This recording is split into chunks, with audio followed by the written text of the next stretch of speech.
Arestado ang isang binatilyo matapos maaktuhang sangkot sa iligal na pagsusugal at nahulihan ng hinihinalang tuyong dahon ng marijuana sa Barangay Manggahan, Pasig City.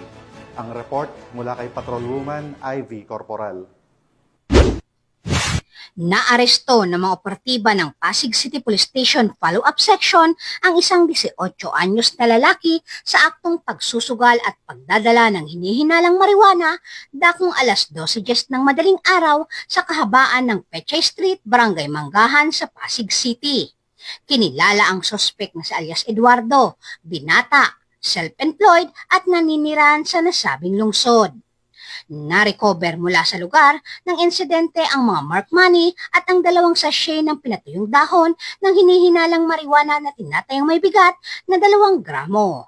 Dinala sa Eastern Police District Forensic Unit sa Mandaluyong City ang mga ebidensya para sa laboratory examination at sasampahan ang sospek sa kasong paglabag sa Presidential Decree 1602 o Illegal Gambling at Section 11, Article 2 ng Republic Act 9165 o Comprehensive Dangerous Drug Act of 2002. Mula dito sa Metro Manila, ako po ang inyong PNN correspondent, Patrolwoman Ivy Corporal, alagad ng batas, tagataguyod ng balitang pulis.